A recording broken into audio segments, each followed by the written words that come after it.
തീരുമാനങ്ങളെല്ലാം പ്രഖ്യാപിച്ചത് ഞാൻ ഒറ്റയ്ക്കാണോ? ഏത് തീരുമാനമാണ് ഞാൻ ഒറ്റയ്ക്ക് എടുത്തത്? ഒന്ന് ചോദിച്ചേ. ആ ചോദ്യത്തിനൊന്ന് മറുപടി പറ. ഏഷ്യാനെറ്റിന്റെ ലേഖകൻ ആ ചോദ്യത്തിന് മറുപടി പറ. അത് ശരി, ഈ ഏഷ്യാനെറ്റ് ലേഖകൻ എന്താ വിചാരിച്ച് നമ്മുടെ മുഖ്യമന്ത്രിയെ ഈ വിധത്തിൽ അപഹസിക്കാന്നോ? ഈ മന്ത്രിസഭയിലെ എല്ലാ തീരുമാനവും ഒറ്റയ്ക്ക് അദ്ദേഹം എടുക്കുന്നു എന്ന് ആക്ഷേപിച്ച് വിട്ടിട്ട് ഈ പത്രസമ്മേളനത്തിൽ നിന്ന് അങ്ങ് ഇറങ്ങിപ്പോകാന്നാണോ വിചാരിച്ച്?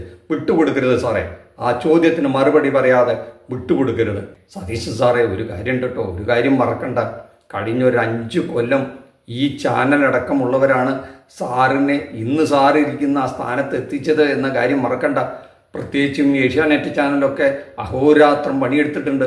അപ്പം അതിൻ്റെ ഒരു നന്ദി സൂചകമായിട്ടെങ്കിലും ഈ വിധത്തിൽ വഴക്ക് പറയാതിരുന്നാൽ നന്നായിരുന്നു. ഏഷ്യാനെറ്റിന് കൊടുക്കേണ്ടത് സാർ പിടിപ്പത് കൊടുത്തു. പിന്നെന്നാലും സാറ് മറ്റൊരു കാര്യം കൂടെ ചെയ്തു.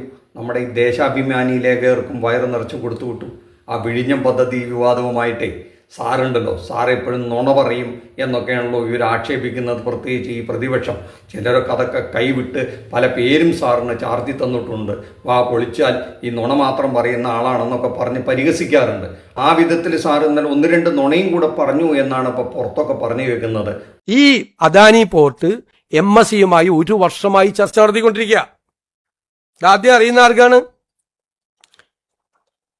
ജൂൺ 5 തീയതി 2026 ദേശാഭിമാനി പത്രം, വിഴിഞ്ഞത്ത് വരും MSC ടെർമിനൽ, ഓഹരി വാങ്ങാനുള്ള ചർച്ച വേഗത്തിലാക്കി. ജൂൺ 5 ഞങ്ങളുടെ MD അവിടെ ചാർജ് എടുക്കുന്നത് ജൂൺ 11 തീയതിയാണ്. ആണല്ലോ, ജൂൺ 11 തീയതി ഞങ്ങളുടെ MD അവിടെ രാജിവെക്കും. അതിനു മുമ്പ് അറിയാമായിരുന്ന ഏക പത്രം ദേശാഭിമാനിയാണ്. ദേശാഭിമാനിയുടെ സോഴ്സ് എന്താണ്? ഗവൺമെന്റാണ് ദേശാഭിമാനിയുടെ സോഴ്സ്. ആ കഴിഞ്ഞ ഗവൺമെന്റിന്റെ കാലത്ത് ആ കഴിഞ്ഞ ഗവൺമെന്റിന് നേതൃത്വം കൊടുത്ത ആളുകളാണ് ദേശാഭിമാനിയുടെ സോഴ്സ്. നിങ്ങൾക്ക് ഒരു മാധ്യമങ്ങൾക്കും കിട്ടാത്ത വാർത്ത വിഴിഞ്ഞത്ത് വരും. ഞാനിപ്പോഴാണ് കാണുന്നത്, ഇന്നലെയാണ് കാണുന്നത്. വിഴിഞ്ഞത്ത് വരും MSC ടെർമിനൽ, ഓഹരി വാങ്ങാനുള്ള ചർച്ച വേഗത്തിലാക്കി. അപ്പൊ ഞങ്ങളുടെ MD അവിടെ ചാർജ് എടുത്തതിന് ശേഷമല്ല, അതിനു മുൻപ് അവിടെ MD ഉണ്ടായിരുന്നു, ഗവൺമെന്റ് ഉണ്ടായിരുന്നു, പോർട്ട് മന്ത്രി ഉണ്ടായിരുന്നു. കഴിഞ്ഞ ഗവൺമെന്റിന് അറിയാമായിരുന്നു MSC ആയിട്ടുള്ള. എന്നിട്ട് അത് ഞങ്ങളുടെ തലയിൽ കൊണ്ട് വയ്ക്കാൻ നോക്കുക. സാർ ഇത്രയും പറഞ്ഞത് കേട്ട് ഈ മലയാളികളാകെ ഞെട്ടിത്തെരിച്ചിരുന്നു പോയി. കഴിഞ്ഞ കുറച്ച് ദിവസങ്ങളായിട്ട് ഇടതുപക്ഷം സാറിനെ അറ്റാക്ക് ചെയ്യുന്നത് കണ്ട് ഞങ്ങൾ അന്തം വിട്ടിരിക്കുകയായിരുന്നു. അവർ ചെയ്തു വെച്ച ഈ മഹാപാപം സാറിൻ്റെ തലയിലിടാൻ അവർ നടത്തിയ ശ്രമങ്ങൾ ഇന്നലെയാണ് ഞങ്ങൾക്ക് മലയാളികൾക്ക് മനസ്സിലായത്. ഇതൊരു വല്ലാത്ത ചതിയായിപ്പോയി. അവർ ദേശാഭിമാനിക്കാർക്ക് ഈ വിവരം നേരത്തെ അറിയാമായിരുന്നു. അന്നത്തെ സർക്കാരാണ് അത് ചെയ്തതെന്നും അത് വലിയ നേട്ടമായി അവർ കുട്ടിഘോഷിക്കുകയായിരുന്നുവെന്നും അത് ജൂൺ 5 തന്നെ അത് മഹത്തായൊരു സംഭവമാണെന്നും പറഞ്ഞ് അവർ റിപ്പോർട്ട് ചെയ്തിരുന്നുവെന്നും സാറ് പറയുമ്പോഴാണ് ഞങ്ങൾ അറിയുന്നത്. അങ്ങനെയാണ് ആ പത്രലേഖകരെല്ലാം അത് കേട്ടുകൊണ്ടിരിക്കുകയും ചെയ്തല്ലോ. അപ്പോഴാണ് ഈ വാർത്താ സമ്മേളനമൊക്കെ കഴിഞ്ഞ് ഇന്നലെ പുറത്തിറങ്ങിയപ്പോഴാണ് മറ്റൊരു കാര്യം പുറത്തു വരുന്നത്. സാറേ, ഈ വാർത്ത ജൂൺ 1 തന്നെ ഒരു ഇംഗ്ലീഷ് ദേശീയ പത്രം റിപ്പോർട്ട് ചെയ്തിരുന്നു അത്രേ. പിന്നീടോ മലയാളത്തിലെ ഒരു മുത്തശ്ശി പത്രവും ജൂൺ 3 ഇത് റിപ്പോർട്ട് ചെയ്തിരുന്നു. അതും കഴിഞ്ഞിട്ടാണ് ദേശാഭിമാനി ചെയ്തത്. അതും കഴിഞ്ഞ് കുറേ നാളുകൾ കഴിഞ്ഞാണ് മറ്റെല്ലാ പത്രക്കാരും അറിഞ്ഞിട്ട്. ആ വിവരമാണ് സാർ അറിഞ്ഞതും നിയമസഭയിൽ പറഞ്ഞതും. ഞാനൊന്നും അറിഞ്ഞില്ലേ രാമനാരായണ, ഞങ്ങൾ നിങ്ങളുടെ പത്രം കണ്ടാണ് വിവരം അറിഞ്ഞത് എന്നാണ് പറയുന്നത്. അത് ശരിയാണോ എന്നറിയാൻ ഒരു സർക്കാരൊക്കെ പത്രം വായിച്ചാണ് വിവരം അറിയുന്നതെന്ന് പറഞ്ഞാൽ കഷ്ടമല്ലേ എന്ന് ചിലർ ചോദിച്ചാൽ നമുക്ക് എന്താ പറയുകയെന്നറിയില്ല. എൻ്റെ ഒരു സംശയം നമ്മുടെ പ്രേക്ഷകരോടാണ്. ആ പത്രസമ്മേളനത്തിൽ ഈ പത്രമുത്തശ്ശിയുടെ ലേഖകനും ഉണ്ടായിരിക്കുമല്ലോ. അദ്ദേഹത്തിന് പറയാമായിരുന്നുവല്ലോ, അല്ല സാറേ ഞങ്ങളുടെ പത്രം ഇത് ജൂൺ 3 തന്നെ പ്രസിദ്ധീകരിച്ചതാണ് എന്ന് പറയാമായിരുന്നു. ദേശീയ പത്രത്തിൻ്റെ ലേഖകൻ ഒരു പക്ഷെ അവിടെ ഹാജരായിരുന്നില്ലായിരിക്കാം. എന്നാൽ ഈ ലേഖകനെങ്കിലും എഴുന്നേറ്റ് പറയാമായിരുന്നു. അതോ ഇനി സ്വന്തം പത്രം പോലും വായിക്കാത്ത ലേഖകരാണോ അവിടെ വന്നിരുന്ന് ഇത്തരം ചോദ്യങ്ങൾ ചോദിക്കുന്നത് എന്നറിയില്ല. അതോ ഇത് പറയുന്നതും കേട്ട് വായിൽ കുഴക്കട്ടയും ഇട്ട് വെറുതെ ഇരിക്കുന്നവരാണോ ഇത്തരം മണ്ടത്തരം ചോദ്യങ്ങൾ മാത്രം ചോദിക്കാനാണോ ഇവരോട് വന്നിരിക്കുന്നതെന്നറിയില്ല. ആ സമയത്ത് തന്നെ ഇദ്ദേഹം നുണയാണ് പറയുന്നെങ്കിൽ അവിടെ പൊളിച്ച് കയ്യിൽ കൊടുക്കാമായിരുന്നല്ലോ. അങ്ങനെ ചെയ്യുന്ന കണ്ടില്ല. ഇന്നലെ പത്രസമ്മേളനത്തിൽ മുഖ്യമന്ത്രി മറ്റൊരു കാര്യം കൂടെ പറഞ്ഞു കേട്ടോ. മുൻ മുഖ്യമന്ത്രി പിണറായി വിജയൻ IT വകുപ്പും കൂടെ സ്വന്തം കയ്യിൽ വെച്ചതിനൊരു ദുരുദ്ദേശം ഉണ്ടായിരുന്നില്ലേ എന്ന് ഞാൻ ചോദിക്കുന്നില്ല എന്ന വിധത്തിൽ ഒരു അമ്പും കൂടെ നിലയെയ്തു. അത് കേട്ടിട്ട് മലയാളി ഞെട്ടി. കാരണം ഒരു മുഖ്യമന്ത്രി IT വകുപ്പ് കയ്യിൽ വെച്ചത് ഒരു ദുരുദ്ദേശം വെച്ചായിരുന്നു.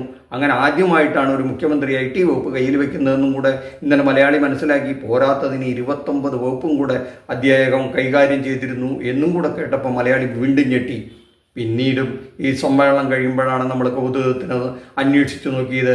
അപ്പോൾ CPM ഭരിച്ചിരുന്ന കാലഘട്ടത്തിലെല്ലാം തന്നെ ഈ IT വകുപ്പ് നായനാരുടെ കാലത്തും VS അച്യുതാനന്ദൻ്റെ കാലത്തും എല്ലാം മുഖ്യമന്ത്രിമാരുടെ കയ്യിലായിരുന്നു. പിണറായി വിജയൻ ആദ്യമായിട്ട് ചെയ്തതല്ല, പിണറായി വിജയനും അത് കണ്ടിന്യൂ ചെയ്തു എന്ന് മാത്രമേ ഉള്ളൂ. ഒരുവിധ മുഖ്യമന്ത്രിമാരെല്ലാം തന്നെ 20-ലധികം വകുപ്പുകൾ കൈകാര്യം ചെയ്യുന്നുണ്ട്. നിസ്സാര വകുപ്പുകൾ തൊട്ട് പ്രധാന വകുപ്പുകളടക്കം ആഭ്യന്തരമാണ് സാധാരണ അവർ കയ്യിൽ വെക്കുക എങ്കിൽ നമ്മുടെ ഈ മുഖ്യമന്ത്രി പറഞ്ഞത് ഇന്നലെ വേറൊന്നായിരുന്നു. എനിക്ക് ഒരു വകുപ്പും വേണ്ട എന്ന് കോൺഗ്രസിനോട് കെഞ്ചി ചോദിച്ചപ്പോഴും നിർബന്ധപൂർവം ഈ പ്രധാന 4 വകുപ്പുകൾ സാറ് തന്നെ നോക്കണം എന്നുള്ള രീതിയിൽ പറഞ്ഞു എന്നാണ് കേൾക്കണത്. ധനകാര്യം, പിന്നെ പോർട്ടും ചോദിച്ചു വാങ്ങി, അത് ഡ്രീം പ്രൊജക്റ്റ് ആയിരുന്നു എന്ന വിധത്തിലാണ് പറഞ്ഞു വയ്ക്കുന്നത്. അവിടെയാണ് ഈ പ്രശ്നങ്ങളൊക്കെ കിടക്കുന്നത്. അവിടെയാണ് ഈ പ്രതിപക്ഷം സംശയങ്ങൾ ഉന്നയിക്കുന്നത്. പിന്നെ ഒരു രസത്തിന് ഗൂഗിളിൽ തിരഞ്ഞു നോക്കിയപ്പോഴാണ് സാർ എത്ര വകുപ്പുകൾ കൈകാര്യം ചെയ്യുന്നുണ്ടെന്ന് നോക്കിയപ്പോൾ ഈ ഗൂഗിൾ പറയുന്നത് 35ഓളം വകുപ്പുകൾ സാർ കൈകാര്യം ചെയ്യുന്നുണ്ടെന്നാണ് അത്രേ. അത് ഇതുവരെ ഒരു ചരിത്രത്തിൽ ഒരു മുഖ്യമന്ത്രിയും കയ്യിൽ വെച്ചതായിട്ട് ഗൂഗിൾ പറയുന്നില്ല കേട്ടോ. ഇത് ശരിയാണോ എന്ന് അറിഞ്ഞുകൂടാ. പ്രേക്ഷകർ ഒന്ന് ഗൂഗിളിലൊന്ന് തിരഞ്ഞു നോക്കിക്കോളൂ. എന്തായാലും സാറ് ഏഷ്യാനെറ്റിനെ തോണ്ടാൻ പോയത് കൊണ്ട് ആ ലേഖകൻ പ്രതികരിച്ചില്ലെങ്കിലും ഏഷ്യാനെറ്റിലെ ഉണ്ണി ബാലകൃഷ്ണൻ വെറുതെ വിടാൻ ഉദ്ദേശിച്ചിട്ടില്ല. അത് സാറും നമ്മുടെ പ്രേക്ഷകരും ഒന്ന് കേട്ടു നോക്കുക.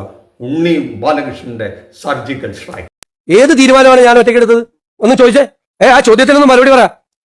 ഏഷ്യാനെറ്റിന്റെ ലേഖകൻ ആ ചോദ്യത്തിന് മറുപടി പറ. ഇന്ന് മുഖ്യമന്ത്രി VD സതീശൻ ചോദിച്ചൊരു ചോദ്യമുണ്ട്, ഞാൻ എന്ത് തീരുമാനമാണ് ഒറ്റയ്ക്കെടുത്തത്? അതായിരുന്നു ആ ചോദ്യം. നോക്കൂ, ദേവസ്വം ബോർഡിൽ ഗവൺമെന്റ് അഭിഭാഷകനായി സ്വർണ്ണക്കൊള്ള കേസിലെ പ്രതിയായ സ്മാർട്ട് ക്രിയേഷൻസിന്റെ വക്കീലിനെ വെക്കാനുള്ള തീരുമാനം ആരാണ് എടുത്തത്? അത് ദേവസ്വം മന്ത്രി അറിഞ്ഞിരുന്നില്ലല്ലോ. നിയമനം വിവാദമായപ്പോൾ പോയി മുഖ്യമന്ത്രിയോട് ചോദിക്കുക എന്നായിരുന്നല്ലോ ദേവസ്വം മന്ത്രി K മുരളീധരൻ മാധ്യമപ്രവർത്തകരോട് പറഞ്ഞത്. അന്ന് VD സതീശൻ ആ കുറ്റം സ്വയം ഏറ്റെടുത്തിരുന്നല്ലോ. എന്റെ പിഴ, എന്റെ മാത്രം പിഴ എന്നായിരുന്നല്ലോ മുഖ്യമന്ത്രി അന്ന് വാർത്താലേഖകരോട് പറഞ്ഞത്. ഇനിയിപ്പോൾ വീര്യം കുറഞ്ഞ മദ്യത്തിന് നികുതി പ്രഖ്യാപിക്കാൻ ആരാണ് തീരുമാനിച്ചത്?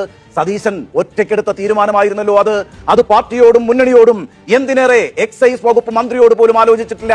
അത് വലിയ വിവാദമായപ്പോൾ എന്താണ് സതീശൻ പറഞ്ഞത്?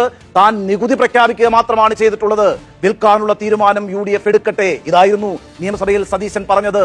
ഇതുവരെ കോൺഗ്രസുകാർക്കോ UDF-നോ ആ നീക്കം ദഹിച്ചിട്ടില്ല കേട്ടോ. ഇതെല്ലാം ഉയർത്തിവിട്ട മറ്റൊരു വിവാദമുണ്ട്. ഈ സർക്കാരിന് കൂട്ടുത്തരവാദിത്വമില്ല. അതായിരുന്നു ആ വിവാദം എന്ന് പറയുന്നത്. ഇനി അടുത്ത മറ്റൊരു വിവാദം ഉണ്ടായല്ലോ. അതിപ്പോൾ ചെറുതായൊന്ന് ശമിച്ചിട്ടുണ്ട്. അത് സംസ്ഥാന തെരഞ്ഞെടുപ്പ് കമ്മീഷണർ നിയമിക്കുന്നതുമായി ബന്ധപ്പെട്ടായിരുന്നു. N ശേഷാദ്രിനാഥിനെ തെരഞ്ഞെടുപ്പ് കമ്മീഷണറായി നിയമിക്കാനുള്ള തീരുമാനത്തിനെതിരെ രംഗത്തെത്തിയത് ആരാണെന്നേ KPCCയുടെ ജനറൽ സെക്രട്ടറി ആയിട്ടുള്ള PM നിയാസ് ആയിരുന്നു. കഴിഞ്ഞ നിയമസഭാ തെരഞ്ഞെടുപ്പിൽ ഇടതുപക്ഷത്തിനെതിരെ കോൺഗ്രസ് ഉന്നയിച്ച ഏറ്റവും വലിയ ആരോപണം CPM BJP ഡീലായിരുന്നല്ലോ. അതാണിപ്പോൾ കോൺഗ്രസിനെ തന്നെ തിരിഞ്ഞു കൊത്തുന്നത്. ഒരു വശത്ത് സർവകലാശാലകളിൽ സംഘപരിവാർ അഫിലിയേഷൻ ഉള്ളവരെ ഗവർണർ വൈസ് ചാൻസലർമാരായി നിയമിച്ചുകൊണ്ടിരിക്കുകയാണ്. സിൻഡിക്കേറ്റുകളിൽ BJP അഫിലിയേഷൻ ഉള്ളവരെ തിരികെ കയറ്റിക്കൊണ്ടിരിക്കുകയാണ്. ഗവർണറുമായും കേന്ദ്ര സർക്കാരുമായും ഒരു പോരിനുമില്ല എന്നാണല്ലോ സംസ്ഥാന സർക്കാരിന്റെ നിലപാട്. അത് തന്നെ വലിയ വിവാദമായിരിക്കുമ്പോഴാണ് സംസ്ഥാന കോൺഗ്രസ് ജനറൽ സെക്രട്ടറി തന്നെ സംഘപരിവാർ ബന്ധം ഈ സർക്കാരിനെതിരെയും പാർട്ടിക്കെതിരെയും ആരോപിച്ചിരിക്കുന്നത്. ഒതുക്കത്തിൽ ചോദിച്ചാൽ ഉന്നതങ്ങളിലെ പിന്തുണയാണ് നിയാസിന്റെ കരുത്തെന്ന് ഏത് കോൺഗ്രസുകാരനും പറയും കേട്ടോ. ഇതൊന്നും ഒരു മാധ്യമ സൃഷ്ടിയുമല്ല. വിഴിഞ്ഞം വിവാദത്തിൽ എന്തായിരുന്നു കോൺഗ്രസ് കേന്ദ്ര നേതൃത്വത്തിന്റെ നിലപാട്? നമുക്കറിയാമല്ലോ. രാഹുൽ ഗാന്ധി ഒരുപക്ഷെ ഇന്ത്യൻ പാർലമെന്റിൽ ഏറ്റവും കൂടുതൽ ഉച്ചരിച്ച പേര് അദാനിയുടേതായിരിക്കും. പല പാർലമെന്റ് സമ്മേളനങ്ങളും അടിച്ചു പിരിഞ്ഞതും അദാനിയുടെ പേരിലെ തർക്കത്തെ തുടർന്നായിരുന്നു. അങ്ങനെ രാഹുൽ ഗാന്ധി നേരിട്ട് പടവെട്ടുന്ന അദാനിയുമായി സംസ്ഥാനത്ത് കൂട്ടുകച്ചവടം എന്ന ആരോപണം പ്രതിപക്ഷത്തെക്കാൾ ശക്തമായി ഉയർത്തിയത് കോൺഗ്രസ് പാർട്ടിയാണ്. VD സതീശന്റെ മംഗലാപുരം യാത്ര പ്രതിപക്ഷം ഉന്നയിച്ചു എന്നത് ശരി തന്നെയാണ്. എന്നാൽ അതിന്റെ ദൃശ്യങ്ങൾ ആരാണ് പുറത്തുവിട്ടത്? ആരായിരുന്നു സോഴ്സ്? രാഹുൽ ഗാന്ധിക്കും സോണിയാഗാന്ധിക്കും ഒക്കെ കൃത്യമായി ആ ദൃശ്യങ്ങൾ എത്തിച്ചു കൊടുത്തത് ആരാണ്? മതി ഉണ്ണിയേട്ടാ, വയറ് നിറഞ്ഞിട്ടുണ്ടാവും. നിങ്ങൾക്ക് വയറ് നിറഞ്ഞു തന്നതിന് തിരിച്ചും വയറ് നിറച്ചു കൊടുത്തു എന്ന് സമാധാനിച്ചോട്ടെ. എന്തായാലും ഈ പത്രപ്രവർത്തകരോട് കളിക്കുന്നത് സൂക്ഷിച്ചിട്ട് വേണം എന്നല്ലേ ഇതിനർത്ഥം? നിങ്ങൾ കുറച്ച് ദിവസങ്ങൾക്കും മാസങ്ങൾക്കും മുമ്പ് താരാട്ടുപാടി നടന്നിരുന്ന ഇതേ ആളെ അതേ നാവ് കൊണ്ട് നിങ്ങൾ തന്നെ ഇകഴ്ത്തിപ്പാടുന്നത് കേൾക്കാൻ ജനങ്ങൾക്ക് നല്ല രസമായിരിക്കുമെന്ന് മാത്രം ഇവിടെ പറയട്ടെ. നന്ദി, നമസ്കാരം. മറ്റൊരു വിഷയവുമായി മറ്റൊരു എപ്പിസോഡ് കാണുന്നവരെ താങ്ക് യു.